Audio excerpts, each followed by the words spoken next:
أعوذ بالله من الشيطان الرجيم بسم الله الرحمن الرحيم الحمد لله رب العالمين الحمد لله رب العالمين الحمد لله رب العالمين mbaɗi on bi audio ñinte jam fala laftano ka bakio mo sise no lafte tele jabila ite ko baytula man jam fa jan bakio mo jandi be modol kolla no nin dumala e fa wetaje bayra man jam fa alfero sidi baytula kamma hey Allahu akbar abira aman jam fa okay ite ko no baytula kamol leneng afele ite fa ya baneng ite fa fele nen roke ite baki mo sise afele banen roke ite ko amin baytula kamol neng afele ite banen roke ite alo nyaade ko ba tara donam ite alo nyaade ko musliman ten ite le musliman ya be baytula nyaato abake mo sise fo ite le kam moni transfer bang na kam moni transfer ke bono fati dam mala fo ikate fo ite dum ide amba e bani wol ka moni transfer ke ite na bake mo sise nim pitino be laari na be sino la bono ka kuni alka ka kuni alta bake mo jandi be wandi dingol samala ye kasara no amin e pon e wuli bayre ko yalu na be dami ite wulla ita traje ta wuli ya traje bake mo ali pitino bula hada mandi mo manyena balula nyinna hada mandi mo manyena balula nyinna pitino upon pitino ali mol bula mol mam fen sono be min domala bono hey ali alo munam bak al kana mol batandi nyinna jandi be wandi dingol samala ye kasara wodulato e fan way wuli bang yela samto do yeta bayre ko yalo na be dami amman jamfa wuli yeta je e be wandi dingol samala min la Allahu akbar ela samto dum yeta baytulay tarayno be dami bayre ngamri kama jamfa yalo na be dami wuli yeta taraje buli yetta baytula targe yela samto dungu ni tamu dinkendol te bono ni tamu kewlte boy yata ila kurto ye benne bono wuli yetta baytula targe wuli yetta targe wala nyinti mol te niji la no famune mol be mira la bono gambe be nyaam gambe kasarta nyaam suma yaji de ka fo mole ko nyaadi wuli yetta baytula targe yandi bita wondi dingol kasara wodlat famra mol biyete dankulal famra mandi dingol biyete dankulal wotete dankula de ite dankula ngoy man te faale la faw wandi dew kata wandi dingol kasara wodlat hani muk motete dankula wala nginti al mol dandi kambe fele kasaring kol bebe serring domor man soto gambe tiyata yami al mo fode al ko albita mo kiline ite ta no maje ngamira dunya bita fay kiri bono ite ta fulam moy ko tek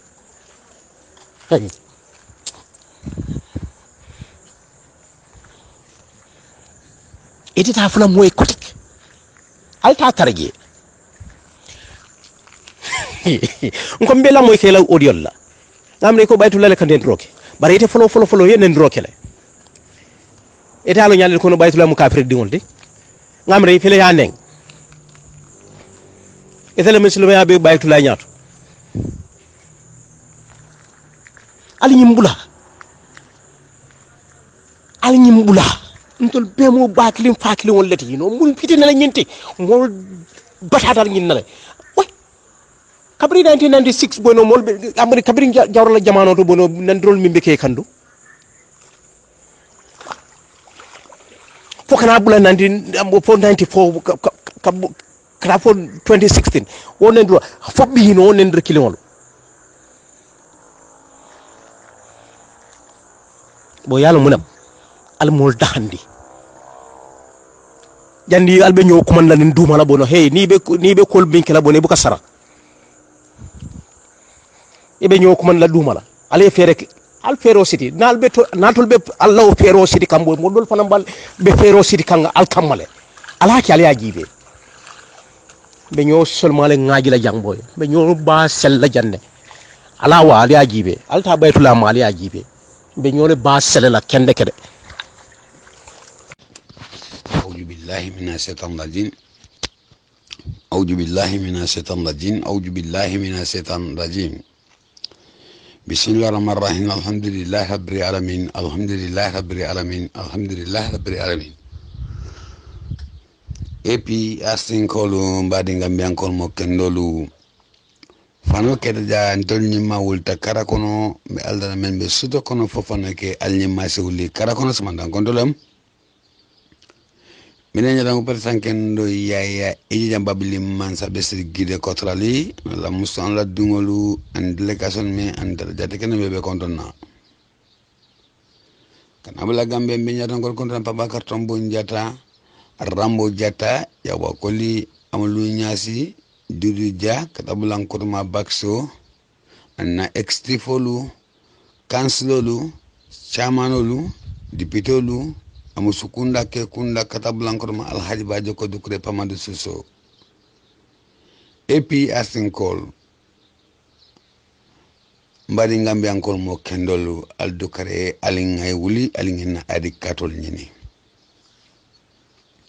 al dukare alinga wuli alingena adi katol nyini adi kato akumma tare mbadi ngolu atlika boras kati sababula mbe yalong Gambia bita al halamen kan badungulu wato al balale kake Gambia al bala mafo banko be farfarna no hanni atram mobe faring amu be mun sifati par exemple ka murta ka samba ka tulni ka fa ninki ma kol be mu al balale timbari ngolu ni mantra Gambia barngol ñun coalition la man sakunda bu ka Gambia sambano barngol fokka murukoma ke yolonde murukoma ni si franfansi doko yolonne barngol alinga wuli alinga fongo fasa alinga Gambia dingol fasa barngol alinga wuli na adi katol ni atleka boras kat sababuna katako ina fokato Afrika bankol kanabla Europe UK America alna barngol Muhammad Badiane do ko somandan kon di assalamu alaykum warahmatullahi taala wabarakatuh assalamu alaykum warahmatullahi wa taala wabarakatuh assalamu alaykum warahmatullahi taala wabarakatuh oga sane ngela dia moyle bar ila diamo ayen kontani ayen sewondi yemin fotenting aka munta ko ni sibota mimbe federi nyato etika wole fonanten niaje bi fanan be diamla mba kuma clean nyambasla mba sifa nyambasla ngajele hani bitiri wulom be da mente nga fenneje kabirim bana wulo ko non nata ngalla nga sibo minje san ila kum wolo tale ala jole ala mari yake mo kendoti alaw mari alay ni la dimbal be fasa yetanka kata tola mbina milla la kumo kan wolo minti ko babli mansa wato sitale nabe diamula aka bul ko nim flale chodi kunun anin bi kunun ay munki aliya jele bi aldun taje wala tan alay bi nati purali dunje alaya itanda lako alibe tilimbali ya minna ya jamme komanu kabira abijang wo tilimbali ya alaya wole faye ko ya jamme isita isi janabang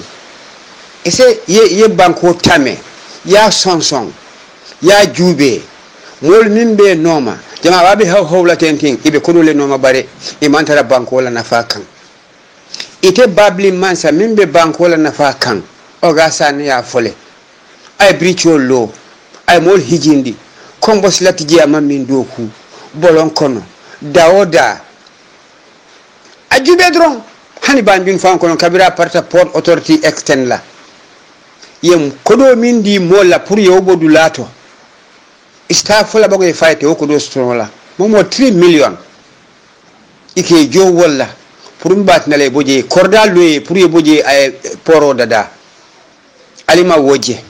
ya jamea do ko be min ke banko kan ali nyaali biti aliman son tonya fola aliko alibe mansakunda ya jamela mansakunda boyindila aliko carte fawle be ya jamem mansakunda boyindila bare o gasa ne ko nyaadi mini tafal tonyale kalabang carte fayo ninkata gambi anene manke duniya ton kon nano beto tubabo e kam fo Jeffrey Smith americano lom wolle ni gambian kol cooperator ani senegal kol pour kadun tilimbaliya kono ka foko ibe carte o manipulate la nin kamala yaja me boje yaje nin allontanu yaja me balantanu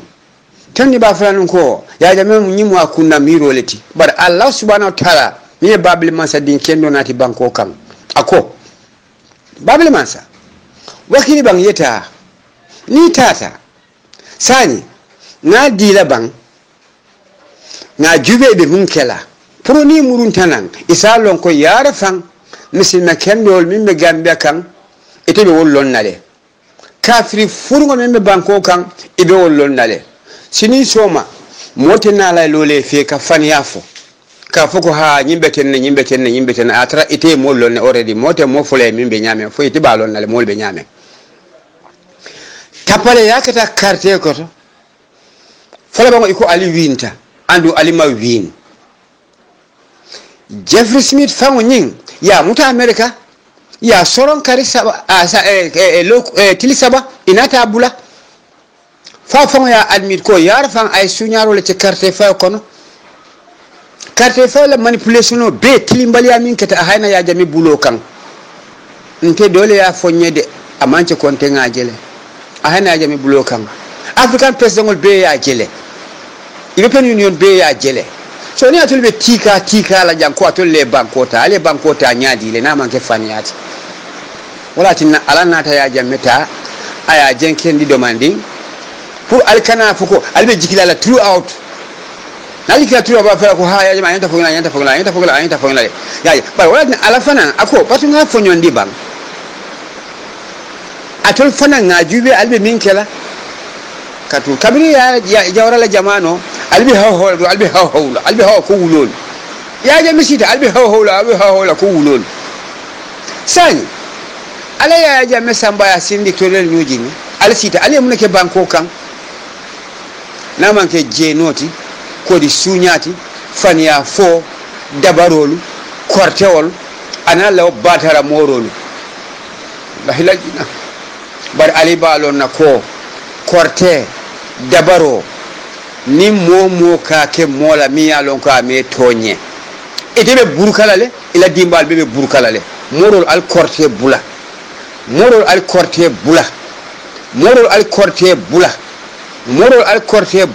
na ko sinya saba nali ma bula ni dunia albe toralale alla dimbal farambe tara yankan katole kono yomal kiyama albe ta la jahannama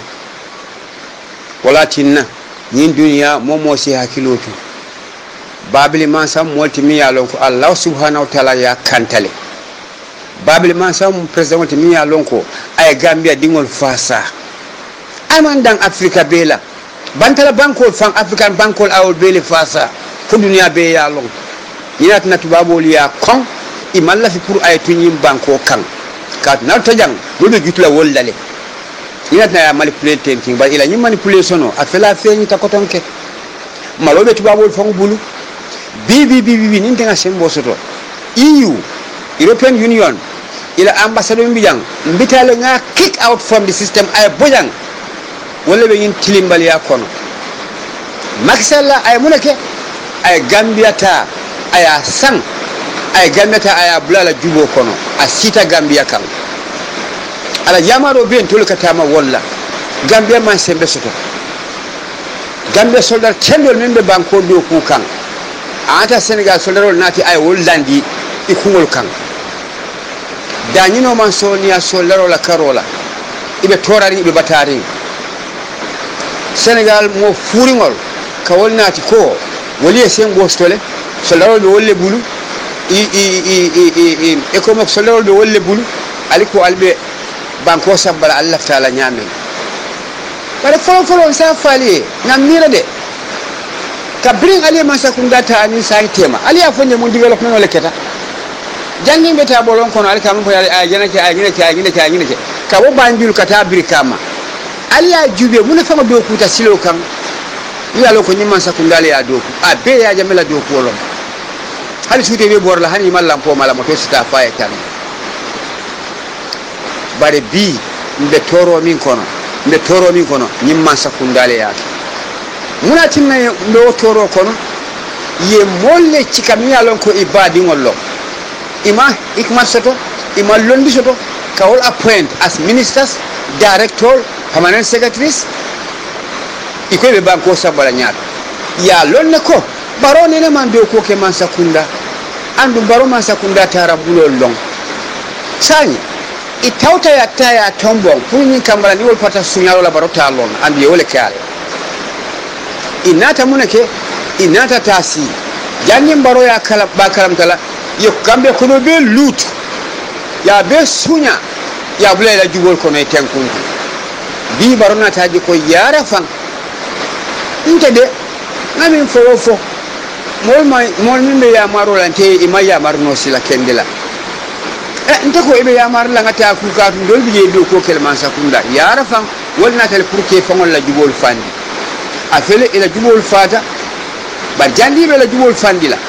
ika do tale ya di ke ba mala ya fa ko ite fana nyinta wal fana nyinta so bi ni wala kulol feinta ko waro be diamu no la le bang ate diamu no la because se fenne diala mi ya lonko kabi wol ya do mata fana ya do mole alinyin kusi fa jube na kuma kilin faliye jan alice lamoide ni hakilola muslimolu e ka foni Senegal soldaro min be foni checkpoint wol to jana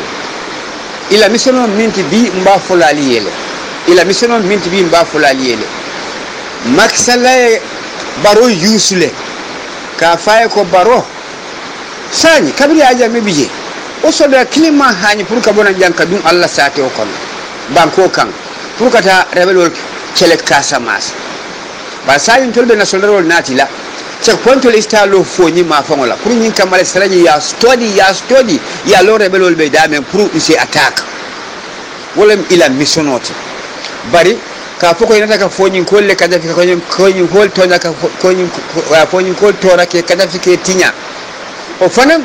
ila ngani ya jawle fanan sambanande bar ila ngani nata minna wolom nyinti karewol study ibe damen te kabiri ya jambe siri ani rebelol ma affaire soto nyola atel bala hajola rebelol wol mun Casamance leti andu wol fanan ibe la kelole kele kan ka jeko Casamance sembo soto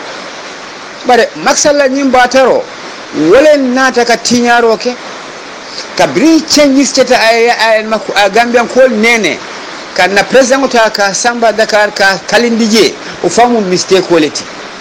itene ya mo duniya ton kon nani jamalati wandi president ko tawo kalindi wandi bank ko fo oto tani ayanta tulajele bari ya kalindi yele to ayanta tulajele as a president of that area bari ya kalina o banko da kana bi president ya kala Gambia mun ya mira ko malaika kendol ruwan kendol ani mo kendol se wolom ban yaje sorry ngaji mistake ko demanding so sani ndum fulaliye alina TRRC jube what is TRRC? What is TRRC? Gambians, the most highly educated Gambians are the most ignorant. Mol mi yalon ko Gambia dingole mi ye fante ko londi tielti golle moti mi yalon ko lom balolo TRRC, that is tarnishing religious relationship. TRRC, tarnishing religious relationship of the Gambian community. This is why TRR is here. And secondly also, let me get to one point. Aliko, $1 million lonko. Iko aliko ya jamela jamano wul batatale. So alibinala will compensate tale. Sani the so-called victim.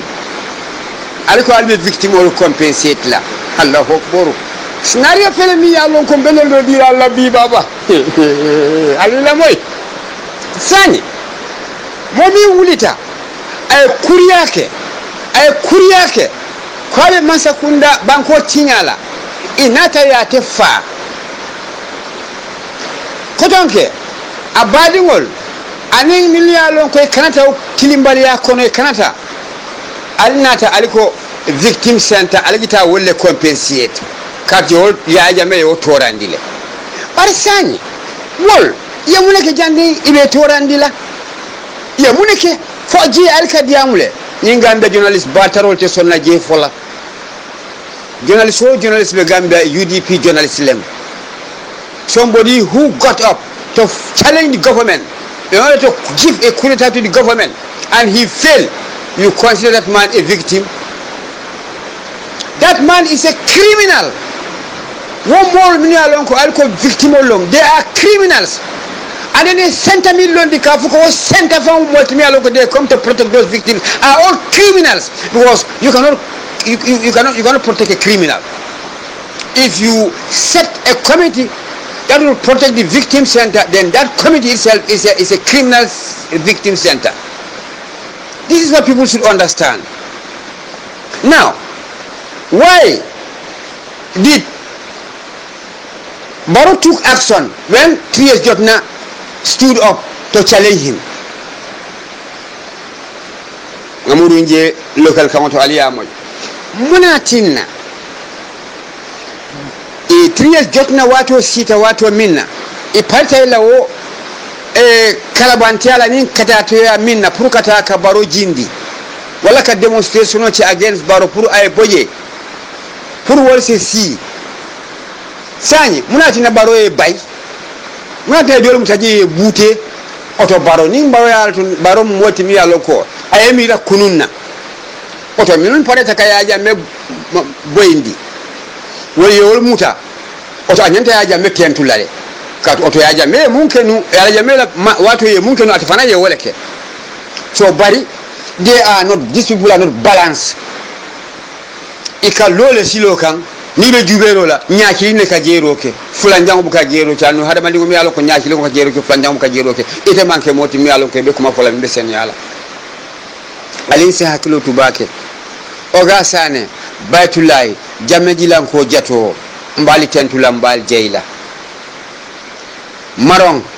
ani wosara hule keba alal bal tonya min kan alabali fasalale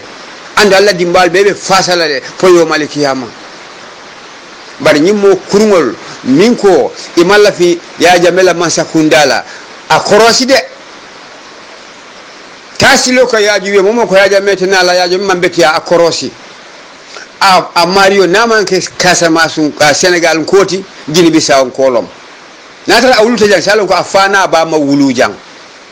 bare mo kendo mi yalon ko awuluta Gambia a dingo soto jang wakala fi aja mela by force yaaje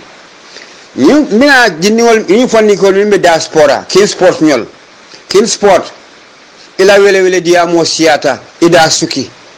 king sport ila wele diamo siata ida suki atol mimbe sirin tubabudu alikala fitno kurkurula foka pare ali al juol melun ali al sindi tubabudu tries jotna alba fala ko moye wuli taka mata atol tenala bal alika ko wuli o fana ban kuni na wo fe di most ignorant people fana ali mu fe ka weleke bay ka taw man to de kono bar hanbi ku do wuli nan ko ronke isa ta ko tonke bar hanbi niye man to rakuni ibuka woje ka tu nyakeli ne bela nyaaje mbese hakilo tu bake babili mansa ni nata senola karola ay fasaro minke hada madin wala wonyam man soto jahal pachar nyol desan babili mansa ngi dulal yele natara ko Abidjan Felnu manon ta odala. Bari bi mantoro millata banko kan tenting ni coalition le ya cause. Ya kuma kilin jube fana ali amira de. Ya babel man sa sita. Ayaje ko selal man fen soto. Aja pachar nyol yele. Aga seno che kanillai. Odo muro be ka ta kutongi ka tala mol tema. Ali ma support no wakande. Yaje. Ali nata ay tracteur min di molla min ya lonko wolman kanol sto puruka do ko ke por tracteur se wol ma koy natala ko atul mo forol leti wat tracteur al ci wol bu senal bulu bang fo journalist jamale kay je diamu ya ja mela tracteur musan amadi ala family la de adi banko dingol la pour ye fan nafa sani ibe wona farola bari sani al jane commission londi wona ta sita ya ka tracteur bushi mol bul mi ya lonko wol ma wasang ayati le pour seno ke fanna fay banko nafa ali wota wol bulu follow that is the biggest mistake on earth mamo en so ay challenge that is the biggest mistake on earth really okay are the most ignorant people wala mo kulubalo mi ya lonko ma lolli soto ni aliko ali lolli soto ma lolli soto taje ninati na banko bulala nyimman toro kono. Now let me come to another scenario. Coalition. What is coalition? This dirty coalition. You came and formed a coalition and said what Yajame must go down because you will form the majority of the high population. Ali ko nga coalition lo di man coalition lo ya jamete jila ali denta ali ko ali coalition lo wo coalition lo fa ali ya jikwe tapale yake ta okono fan yake ta okono ali ma win ali sunyaro ke wannan kabi ya jame ko ajita pam ali be ali fan fay muna atna ali ya fan fay natara ko to mo kendolli aldara si Senegal fo na president Kalindi Naije ya kalin nan je munela wandi banko oto amanya nala yaje so sani wo ko wala sino sita iko sani be munekela sani nga juwe me banko sambala nyamen iko sani banko national development plan mouth talk and no action hani yemo killing bondi coalition ko ya somebody registration to ko we want you to talk the development of Yajame and the development of Baro akanya tale anya biti ay Baro la development of ate Yajame la development of la anu ya Baro man development ke banko kan ni ga ko hani ko bari Yajame ay nyina che bawo ama fenke follow isame go you have to wait from the ni bakala e manya na ka san from the ni plan you have to take time this is what those foolish people are talking. If you ask them what development are you doing, he said no, we cannot just stop development, cannot just start development immediately. This is what they are talking. You cannot just start development immediately. It has to take time. How many years from now? Almost coming 5 years. With all your plan and your agendas, you cannot even feel the whole of a needle. Hani bendan huo alima sukino. Bendan mimu bendan huoti alima sukino. Bendan mimu bendan huoti alima sukino. Sakotera huo. Atol be mune phone wala. Ninja actually al samba radio station or kono. We also they are all join coalition, join coalition and then join journalists who are not in favor of the APRC. Just mere talk and not development. During the impasse of politics, ka bring political kumaseta. Journalists ya kumasele. Ka jameneng. Wo journalist jang. Ka ya jameneng, ya jame ayinake. Bar kabirin kuro ta fa ko ta nan wech. Korosiro na ta jiko. Saji ya jiko yara fan. Ntolbe diam kan nyamem de mistake wele kan. Nka min fon ka fani ale fo. They make a quick U-turn. Barrow is not working. Barrow is not working. Barrow is not working. Yajame has tried. Yajame said, let's try to consider focus on development of our village, of our country. But why didn't you talk that in the past as a journalist? Gambian journalists, all Gambian journalists, I'm talking to all of you now. Alikamin diamunu kunu, alikamin for B. Chilingol lombang, alika program ol nat radio station olto, program ol minya lonko, mimman soto alika wole fo. Yajame minke alika wole fo. Kafoko yajame nyom bataro, yajame mun fiswal lewti, yajame mun hinati, nya tajirin tewlom, aliyo fon jang, aliyo fon jang sani, journalist ol jimal ka ofu sani. But alima on control ngal record lede. Whatever we journalists talk, don't record le. Sini soma, you will all dance to your music. This is why during Yajame's tenure, Yajamela Wato, the station will man siateng.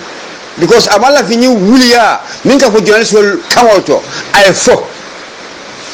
Radio station Gambia, I yele, I topato, I landi. Tibar chendol befola. Yaje. Radio station, there's a mean lota.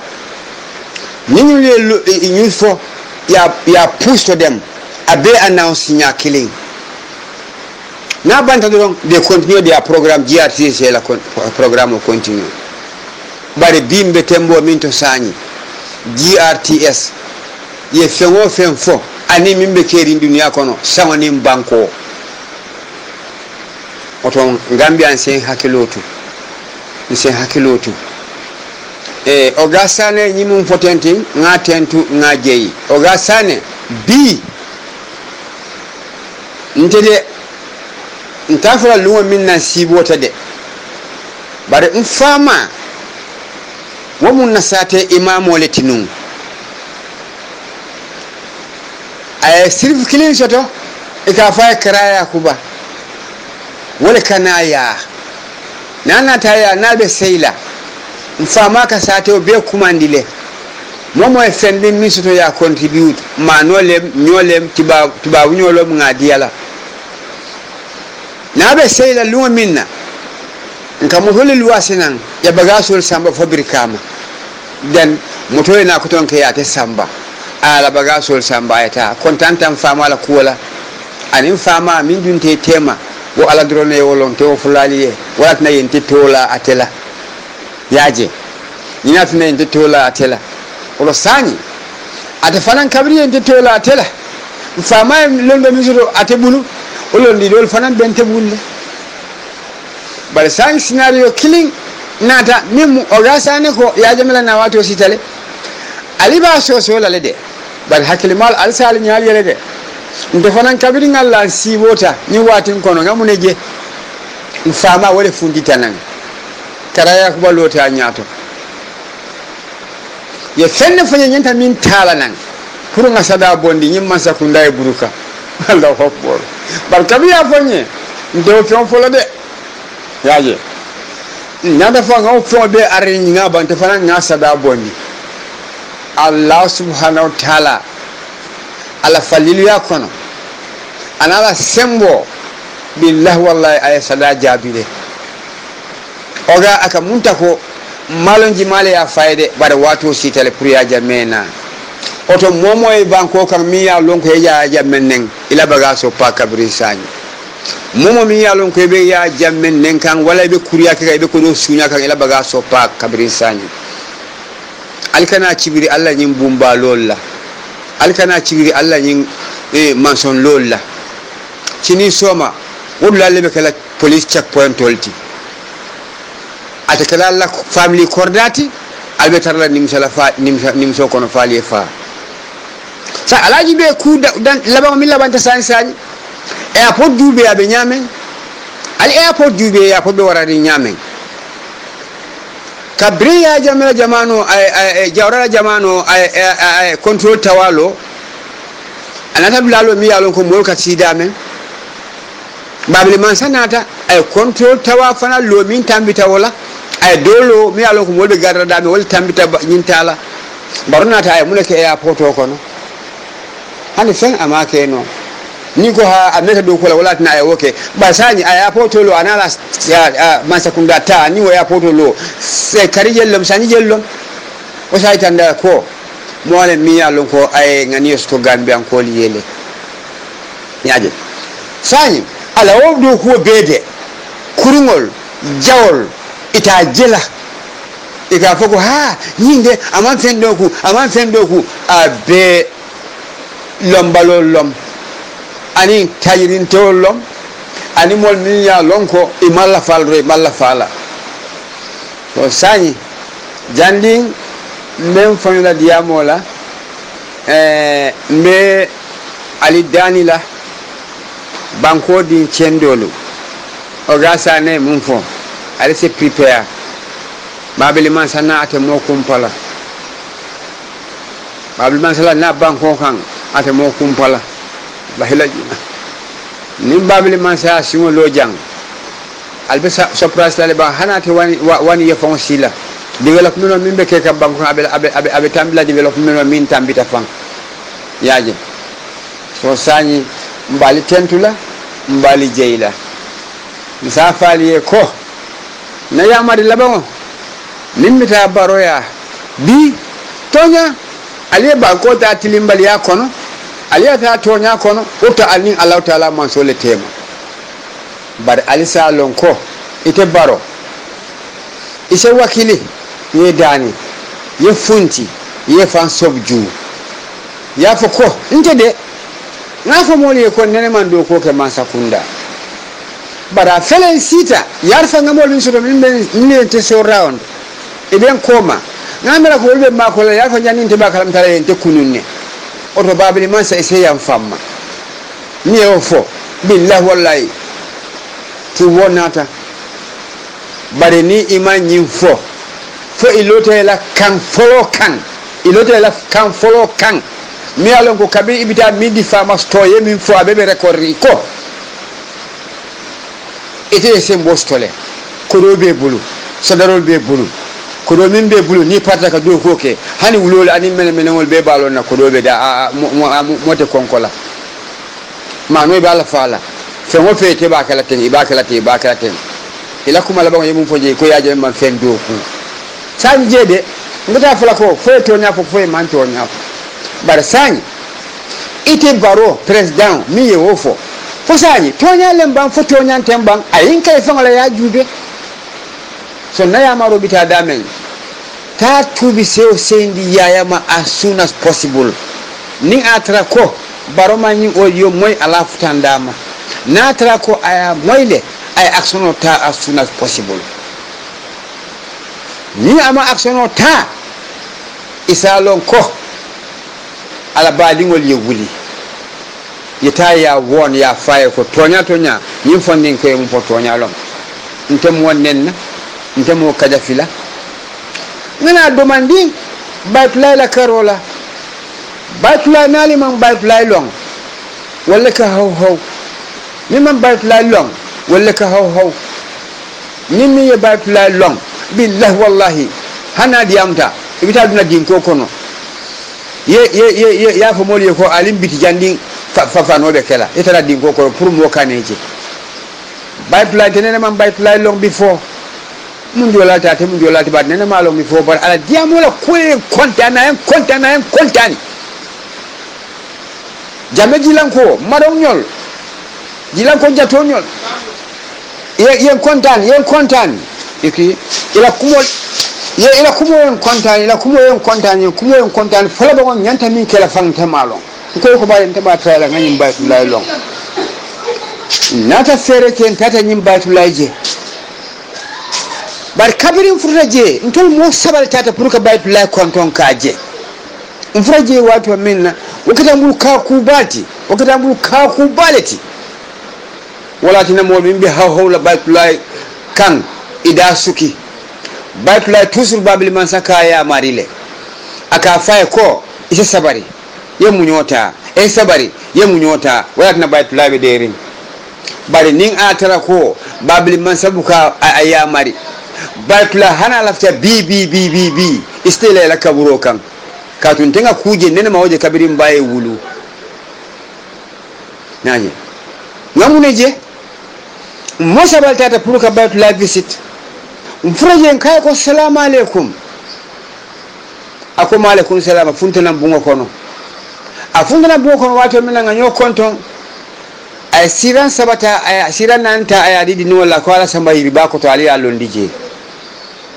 e sewdula juya be fanuri hanite mojela di no wala allo ndije siran nani do ne be lorinje intena ta si ngaf nyoma do nteto fola ngaf nyoma do sita ante fana sita mbe sirinje sanyi babatu kan kabirana ta ayen tol taraje fenne babulu sukur paketo adabe lerinne anata aya londin tol nyato ako albijan kaya ko ha ako okay ala baraka me yodi bela jen tol mo jelle biye mo nani bar kabiri akon tol ko ni sukur paketo kono to ala jube ban kabiri nga ko je jube ko ala nyaawuli ni kabiri nga nyaawuli ni de nga mol je tol so round womol mi tol so round ibota min tole mo yote tol betu tema wol naga dame tema lon fola bon te fon laftan sumna lam fon kan batula hana lota ko yiro diamu ikamu yiro ka diamu yiro haw ko wulu ase haw ite ko be o mario le nenna ibe o mario le kadafila billahi wallahi nali ma da suki nali ma dal suki batula nengola nali ma dal suki batula nengola billahi wal albi halakala fo yawmal qiyamah batula abed fasaro minna nyim banko kan atele hadamadin cendol kuni gambia atele hadamadin cendol nyaayele gambia abe tonya fola anu alaba fasaral ananta misol minna ba fulfillale ni mim ko imalla fi yebat layla odiyamo long ya moy billahi wallahi tum mo kasare mo isalon ko jahannama dingolo beti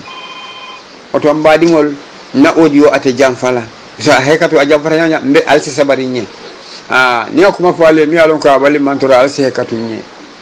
okay last warning alta fisheries department minister mi marta fisheries la and water resources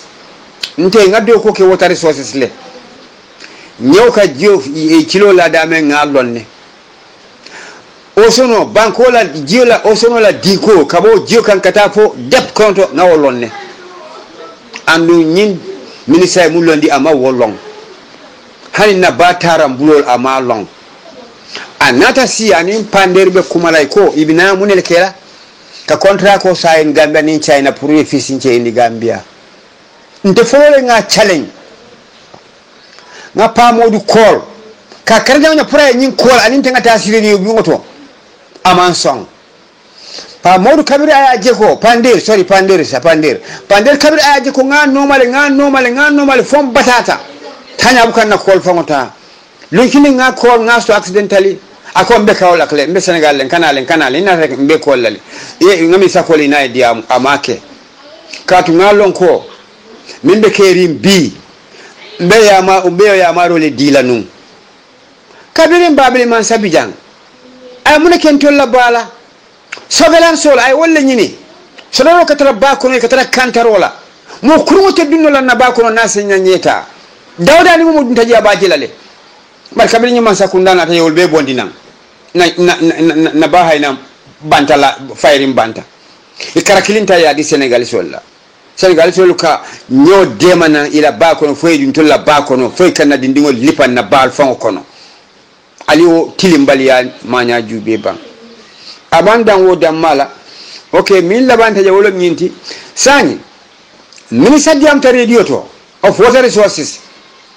let him come and declare to the general public. He said he's going to sign a contract between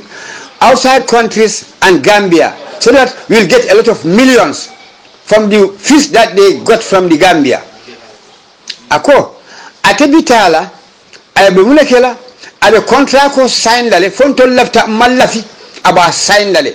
katu million mimbe dina banko ka wokoro be tol na falale atata contract ko sign ntenga wo challenge from the beginning to the end by kabirin anata wo contract ko sign anin bi tema sani ala nyininka ala fay ko ay a famoli ko jelle jota aya famoli bayi Chinese ol fele ben to la nyota ban be nyobe ban yalo e kamunche inin kulum balle kana mi alon ko hani romoro ko tan asa sambano wakatara dumale wakka funti ba fanka so kan abe ni wutala abe funti labita abe wutala funti labita fo ate wolon ne ban aba wolon do fa soto ya ke Senegal se wala tna Senegal bada be ban afe na gambe be wolla jang na metan tul fonte nyestola. Let the Minister of Water Resources come and declare to the general public how much money has he received from signing the contract of our fisheries industries in the Gambia, and where is that money? Let him tell us. Secondly, he should also tell us why the Department of Water Resources got born. Why did the Department of Fisheries and Water Resources got born? We want to know that. Let the journalists go and ask those questions and let them investigate. Department of Water Resources, Kabira contract ko sign. Business starting sign tema. I million for all dum dalede. Sign nyatra ko million dunta. I have mo le jelle dunta e ko no spend mun tole. Sign munat na fana abatina la fam. Department of Water Resources fana e jani. Wo jano fana. Journalist hani bukilinta fonola. Ata woni nin kala ta fem fola be dere in tech. Ika kono ta ka dila. Ika tu fani ala radio to drone radio station journalist all. Ibe mol advertise la ibe koloni la ibe fani afola. This Gambian so-called journalist. This Gambian journalist, Binta Hydra, that radio station is the best radio station in the Gambia. I praise them. When it comes, finally I come to Babili Mansa. Babili Mansa mbeten tulambe jaila. Allah subhanahu wa ta'ala bekang. Na kullo kilin fo. Dunia ta ko tolonna. Balabanna walla. Kul abe ya jamme jawol bebulu Allahu abe ya jamme bulu samadu di boy tara ni am woltema mumu ka be ya jamme mala lakira. Assalamu alaikum wa rahmatullahi ta'ala wa barakatuh. Babil Mansa. Assalamu alaikum wa rahmatullahi ta'ala wa barakatuh. Ntede nenema audio ki pour ka janjandi banko kan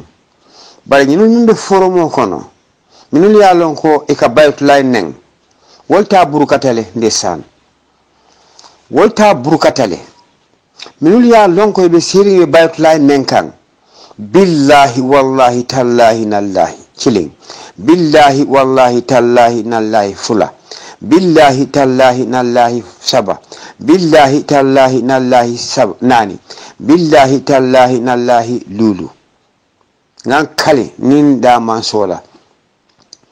baytulay bukan nendirike baytulay ka kumo min fo aka firin nyamen alika fa kan ndiro ka bukan nendiro kede oto alise la mo kende ke ni hakilul balla nim momo mi ya lon ko ibe diaspora ye jo city isita je iko be fitno kurukuru la banko kan ka molki purkata ka baytulay kele ya famle itete nala bang ya kelendi bang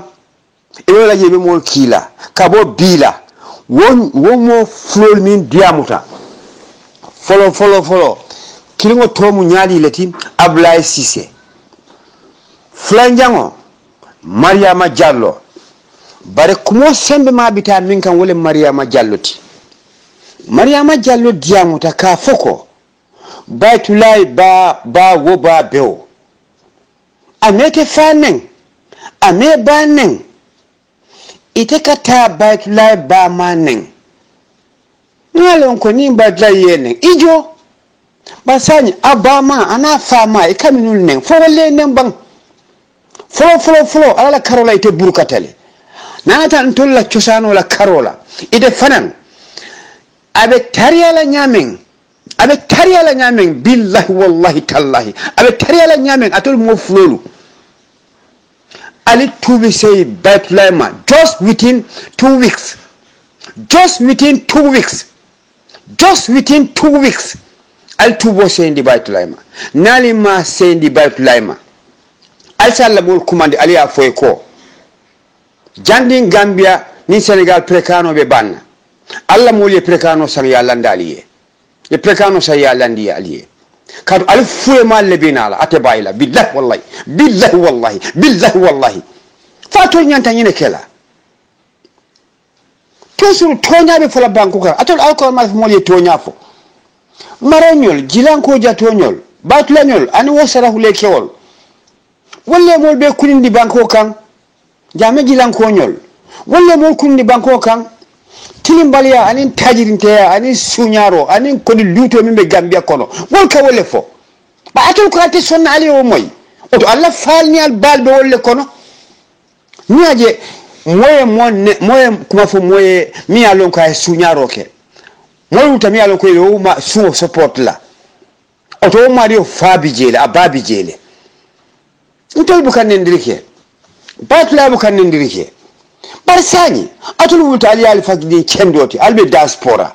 on tries ni sifale banque triel jotna o batarol min be tubabu du ye kiskisol kay ko ha alta giroke wol manna min tawut kirewla ima wolum sorongol debe atol ma woje bang ali bang kuning bang alti woje la bang alkul alka kuma furimo fokotonke billahi wallahi atol burukatale al burukatale jolal bele be wula natara koy batla in la koy kardiola len tol banta fi wala batla buka mo nen aka min fo mandin ko la karola toñalom amanke nendiriti yamoy amanke nendiriti alkumol jube aka fonyamin aliya hayma aliya yinka aliya lonko abuka mo nen aka toñale fo ay min fo ni atara ko toñante ako ifana alqur'an ota yo bondi atande kamin fo toñalem ali diamu den yaji be toñame la bana damen bari te ko nyin ate ko nyin ide ka ta fengi fe kata ka wulula nen billahi wallahi tallahi nallahi billahi wallahi tallahi nallahi billahi wallahi tallahi nallahi ite burukatale atol mo fu ngamin to ko mantene al burukata you never survive in this world tanko aliman tubo ta baytulaima ali tubo ta baytulaima just a period of 1 month nali manke nawo manke oto alkila kina alla bari ngole bimbe ban gambia ala fo e ko ni min diamta ako jandin ka sankewol be bana gambia ni senegal ala san ali ala din tole ka tol kanale ali vraiment le jila be jila jim banko kam hay intenga fali ko baytula ala bula baytula ni alon ko baytula mu minti kan nan fang ibe sila le fang bar ali man baytula lo nte mimbe sirin tenting yomin nan tata pour que baytula visite nana ma jenun anana ma lonnun bar kabrin tata nga visit luwa minna yen tol jiya yirbale koto yen jiya yirbale koto wo yirba yen tol la siran saboli tala iko ali ta si jaliya batu baytula na ta sita ntol mo jelle bije ntol mo nani ntol mo sawo min tata anin baytula kilingo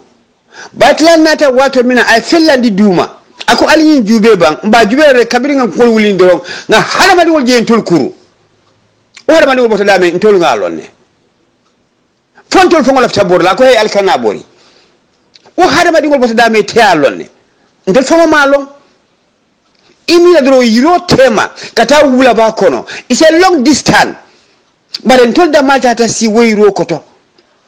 nda matata si weyro koto bar kabirin batla nata en tol taraje ay fellandi akoy ko ali kono to jube kabirin nga jube ko ali ko ngam ko ye mo be en tol so round wol mi en tol so round tol ngalo ne wobota damen ite ko yebita batla le attack la billah wallahi bol ba tayla yetela mo long ibe damen ite le dunya blale ila kabil worolo be dunya bulale andum minya donko nyim fondin kemin ka diamu tenting mimu jamaati Ablaye Cissé ani Mariama Diallo alisali hakilo tu bake nale fa kendol soto ali ba kendol soto ala commencé ka bolo se baytulaima de ala tra ka bolo se baytulaima fo baytula fo d'accord ko sonta ali fele yam fatali male ntol belo la koma bare tanko baytulaima daile ka foko ate ayam fatalima oto alal fo ala moli ka sankol ngini yallandi because this is going to be a lesson for every Gambian This is going to be a lesson for every Gambian. Usindiwa min diam tako. Baitulai barole neng. Solat na tefana yin nendirbala baitulai kang kata awulu bal kang. Fasani. Na baromi neng. Ifama lombang. Nata ko hani ifama nata ko hani ifamante. Iko ay barole neng baroman ke ifati. Sani. Ite ifanang. Iyenda kuma dole fula min ni manke kilenti. Bar awulu bal. Kadung wala. Kad yekuma min fo iko baitulai wo ba beo ani wo ba ma ba beo yaje ise bin lauta ye be kara ye fama foto ay fama foto ta yak ite ma fo bang muna mislimo se nyimfo man din ka kendol be sirin duniya kono ali ko alti wulale nyim mo batara dingol ya mari yin kuma sifa bula billahi tada burukatale billahi wallahi tallahi billahi wallahi tallahi billahi wallahi tallahi kar kilingo ni ko duniya kono kar kilingo ni ko duniya kono isalon ko ima ifla tubi batula ya fate male nama ya fema har kar kilingo itakala duniya kono ntote sona nyina ko tonke yalla ntolbe pareri minna anu metlembe ya maro dila all the batula fan clubs in the Gambia alim benga wuli all batula fans club in the Gambia alim benga wuli momo baitulai neng ntol fanan na wuli nga Mario kele katu aliko ali baitulai kelele faria yi aliya mantora aliya tinya oto ato talle burukata mo be fola te burukata le billahi wallahi nka kalita allah en kalta kilaye billahi wallahi tallahi ni baitulai long ite nyin kuma batara fola oto na audio alisa janjang aliya futandi Abulai Sisela ani Mariama Jallo. Last warning, Abulai Sise Mariama Jallo. Ndiam tabe bare mankuma fomiya lonko ngali tonyele. Nko alikana nyin kuma bataro fo. Alikuma kana nyin kuma bataro fo ba laila family. Ka foko albe mo nyini la. Ngamo ko tisalo be print la.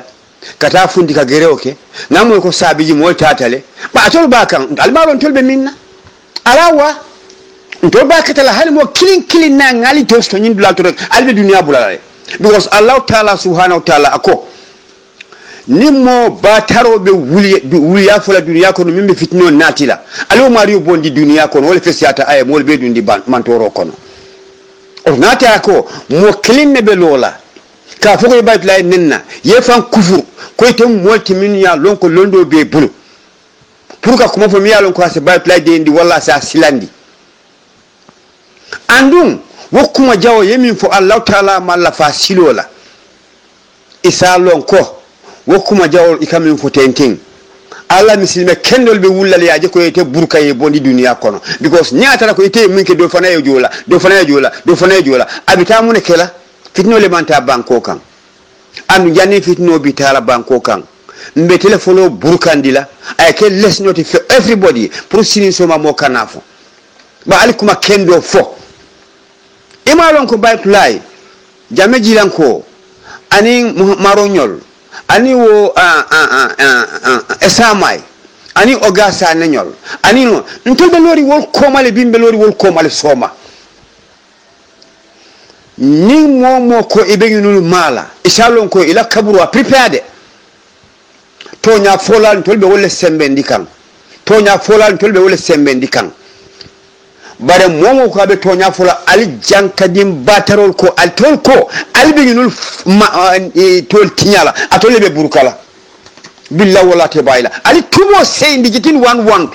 ali tubo sendi between 1 month ali tubo sendi between 1 month naliman tubo sendi ali salon ko alalla mo call ali afoy ko yeta ka sankol ngini janne bay ko be banna Gambia albagal al fure ma jitana Gambia kono. This is going to be a lesson for everybody to stop such kind of behavior. Sai alfa abi nyinde ndirola foy ka dum mo bala si nya fula bare Gambia misilimo le Gambia tonya fola le albe deering alte fen fola bi ali wuli aliko albe le ndiro kela soma ni mo nata pour kejo wo minwe da sukini julboro wule ngala wuli afoko ha mbe mu Gambia mbe mu wakili ngoleti ngajomuta mbe mu bakilenti bakilin fakilin sanyi bi wonnendiro ñi mo fulol be minna way tandi kon tol manke fakilim bakili nin aya tarako ntol be mun fakilim bakili neti hani badi wolem naye kuma bataro fotenti yenda fala hey ida suki kana ñin fo idan tol tinya kan bare ñimmi ya fotenti billahi wallahi tallahi nallahi billahi wallahi tallahi nallahi billahi wallahi tallahi nallahi billahi wallahi tallahi nallahi billahi wallahi tallahi na fo signalulu ila mol call ya fo ta bal baytula bolose ite fa ngoy call nke e olu ali ya fo call ali ya release ali ya fo ali ya bulale nin atra ko baytula ma yamfa den ila mol call ya fo ko prekano jandabe bana Gambia ya yin ya landi de ka ifure male be jila jam ima londo mimbe mo atebulu hali tonso mi mu tonsoti ninga mol sasi ya tonso mtana ya sambanan ninga fenke tonso la ngabula bita tilote boyla ibela bagaso pak la emurunan o fa ite fala fa bina ku sako ni porta pour que kelendi ato tali dal sukila bang albe wubula ba alnata alafta momi kasarala ke kasarale kuma kuntango kuma furingo nin hadamani ko ba fula nyin duniya kono isalon ko lakra lolungo a jahannama dimba loli kawle kafun ni tata lakra ite duna arjana fan jahannama dingo le miti oto munati naybe kuma fula sinin soma yelo ya fo ko ali yam famma intela kuma ta janne namo odi mudi ya fala ko tonke iko mitino keta sabiji ka groupe form pour ba la be la kelode nilbe minia iko yeta ba la mol attack bara adan talende san nali ya lom ba la min talte ba la mala ba la hanna tarako ka bo sere kunda kata fo birka mo be bente ko bita ba la mala billahi wallahi hani pirang alti tambilaje albese halaki silo kan foforo de taman ser kilindi lalla babile man samanci hada madi ngoti bang hada madi ngolom batla man ka hada madi ngoti bang hada madi ngolom sanye e mu sembele soto mi atna molte fenkela ifanola bar allah taala e hada madi ngomin fasa ako hani moti tusno lama bar amam min fasa hal mor kilinte o sembentiano la isenyin taaliya bulal hakilo kono ya understand nin atra ko babel mansal moti mi alon ko alama fasa badla moti mi alon ko alama fasa tenum mori batarol mimbe gambia ya fa tenum mori batarol mimbe gambia ita fa na moyle sirfol nata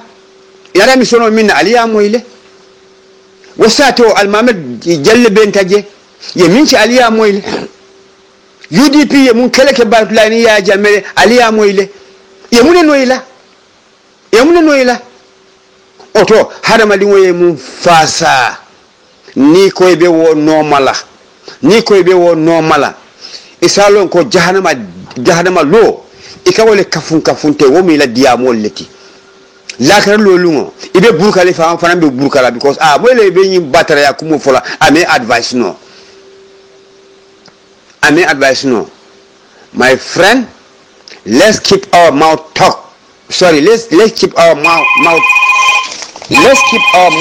shut and say nothing but the truth. Lie is not good. William Betia nibe William fola ibe masi wole kala ifama ni ba mae ibe masi wole dila ido malla ibe masibo dila ikoto malla ibe masibo dila iba malla ibe masibo dila ikafunyo malla because sini so mani te ju ila krabula won mun nimi solti woliye but this is going to be a lesson in the whole Gambia. Let us all learn and study and see the motion of people, the way people are moving, so that tomorrow when there is a change, billahi wallahi wo ma wulu Gambia kono min selo ka foko al sabari bi natara ko babil man sa singolo Gambia kono jang karam ibagala molbe banko bulala sani ni atara ko mol ya lon ko ni wokata be banko bulala bu natne be nyin kuma sifal fola ani ale nyin kuma sifal fo ko tonke mol yelo karala ko tonke ya ali neng fayamira fitnoto na banko kambang atul fa min kadiyam tenti atul fa muslim wala tibam atul fa hani christian ya ali ta al jita waye du malade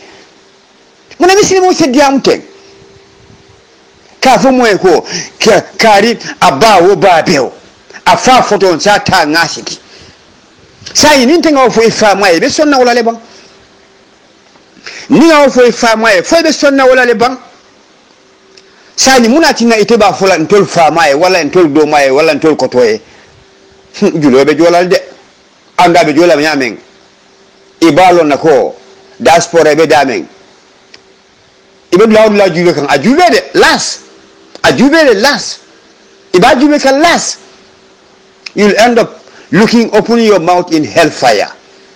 Two of you ntelenga fo nta baida and don't ntol buka fania fasa nka tonya le fasa. Okay, many message be pass la through the whole Gambia. Jameji lanko jato marong osara hule kyo minka diamu kata esamai kata oga kata amonyol minka si ka Gambia be fasa tonya kan ntolla groupe be loring ali ko male ali kana sila alalla diamu continue ka fo mi woni ko iba challenge la iba ali challenge la ndol parta furukaje ko ni wole chele katu hanata ko ni cheta ni en fay sem fa bad ni wol fanan fa ala entol tankale katu mo mi batela pour ko amen ko fitno kurukuru banko kan ni o fa ala so arjano lale bare momi ya lon ka be ku kendo kala banko kan pour mol ye be amo ye kunin ite ko be o fa le be wonnenna ala so jahannama lale sani jawra sita janne sanji jelu sanji tan sabane fen ay banko mara do development kita demanding bara amanke bake but there was peace harani wolbe tenkundi be kala kilinti ibe nyomu tala ibe nyofu tula nyoye babili mansanata ay bankota asita the country was in a better peace hada madingol kita kilinti ibe nyofu tula ibe nyoya yala ibita coalition no nata. What happened? Have you ever seen this in the whole world? The behavior of this coalition. Have you ever seen it in the whole world? It has tarnished the image of the Gambia. It has tarnished the image of the Gambia. And people don't want to talk. When I come to the journalists multi-million lonko, they are all working together in cooperation with coalition. Journalist Gambia motije miya lonko akatonya fo katu ngamo fendi foni kedo journalist afenga killing call radio station do anata fako Fatmata Haidra ani ala timol min kadiamu wolmum mo kendol ti tonyalo bay tonya fole wollem journalist woti indi whole Gambia min ka tonya fo bar journalist boy min bije abeka kumal fami alo mansoto rio Gambia ka cibaro min di false information masakunda kamin potenting just mouth talk and no development fali maje sani atolko ntol ya jame mo kurungol ti ayata ya jame mo kurungol ti ayata ya jame tata alaka ko yaya dukare funti bang yeta sijana bang pour ifana se karang ya lon pour sini somani nata e bankota isa tarambulo lon bake katu ninyi manke italo na munebe kerin sanyi hani primary school students ya lon na munebe kerin banko kan oto sanyi. If you call yourself an intellectual and you are behaving in a wrong manner, do you call yourself an intellectual? Even a primary 6 student is more even intelligent than you. My friend, alinkana faniafo na tonya fasa Gambia din chendolu Gambia mo kendolu asiosi be banko kam mi alon ko din kendolom faram fanso malla fi wala ise wuli bang ni mol ngami lul to ko letenting ni fasa katu ibe tonyale kan ala lafta wala ni la dia mota kay robe sabati ni la banko kan molimbe kuriyala ibe tenkunale katu la kuriyabe fenyilale ya je ko yara fantolbe minna silanten yaje sani scenario file chilin fele mbana tilaliye aybe jikiri lo ada bolal ko mo kananen ya jame sita aya soro baro sita aya bay ojen ya jamela jamano aya bay baro fele aya bay and you still people following these people mun ya lonko man sa sita obe ul bay lale je fanan jube do ala analyze ali ya jube korjol nta banko kan alta TRRC londi TRRC be mun na fala banko kan TRRC yalon ne mun the meaning of TRRC tarnishing relationship between people, that's all. So sani sate jawale banko kan kuya bije sonko bije fitno bije TRRC la cause because ni TRRC kata osate ol kono ka omol kumandi kata testify. It creates enmity between that person and those people. And what is sharing? If there is a change, everywhere who testify you leave that village. This could be a lesson for everybody. Now, if I mobilize people, I'm all mobilizing go sani. Let's go and then storm TRRC office na break. We take our gun. Nata. Nishu tiataje. Wali akalam tako TRRC akalam tako nyulkana ntolle fa. Wale mune kela fa be sila lebang. Ni wali wulita. I wulita. Yen tol case silo ka ye muta yen fa. Sani fontol lengam fam fa bang fo wale en tol fa. Hada madu nyanta karanna nyine kono. Ya jamme bala o soto banko sambala mo lafta la nyamen. Mo wuta ko bita fala. Fo ya jamme mun tole oleti. Anala mo mun tole oleti bang. Ile sile ka ju o mo lete fa. Ni ngata ko o mo ye case ye muta. Ila siol bantaje. Sani ni man tanu fo be fala le num bang. Atije fola bang. No journalists will talk about that. Journalists are only in balance. All Gambian journalists are in balance journalists. They were all insulting Yaya Jammeh. When they knew now, we are going in a wrong direction, they make a U-turn and now trying to talk, said nothing but they said they are going to talk the truth. Whatever truth they talk, people are not even listening to you, the Gambian journalists. You are doing the least people. You are all coalition members. You cannot deceive the general public. Ala fala ko ñu pencho pacho wuro karab aliba fola ha Gambian be kilin neti bila alibo jela ko kilin nom barka birin al parta alla journalist yala ka ba ma saneng mo tayirin tawlom mo solimalem mo ñinem bar al tata fola ba alif ta banko la tata pam ali alon kaliman tambino yar falbe wuli yala the same ali nanan hanni ko okay give them an example. You are a journalist. Yes, I'm a journalist. Can you tell me the development that has happened in Uganda? Yes, I can tell you. What are development? Jawara Kabirunga Bijang, I development, I then they will accept Yaya Jammeh and come and said, but also have come, he's now doing some development. Why did you jump Yaya Jammeh? Yaya Jammeh, the Minister of Foreign Affairs spoke and give evidence of what Yaya Jammeh has put in the Gambia.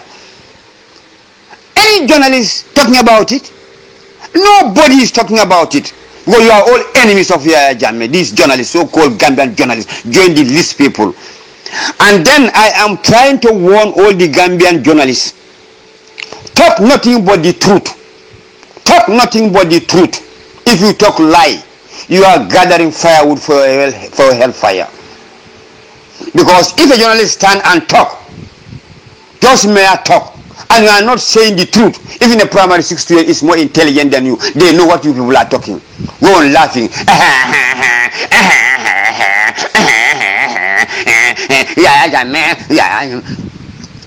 You call TRRC.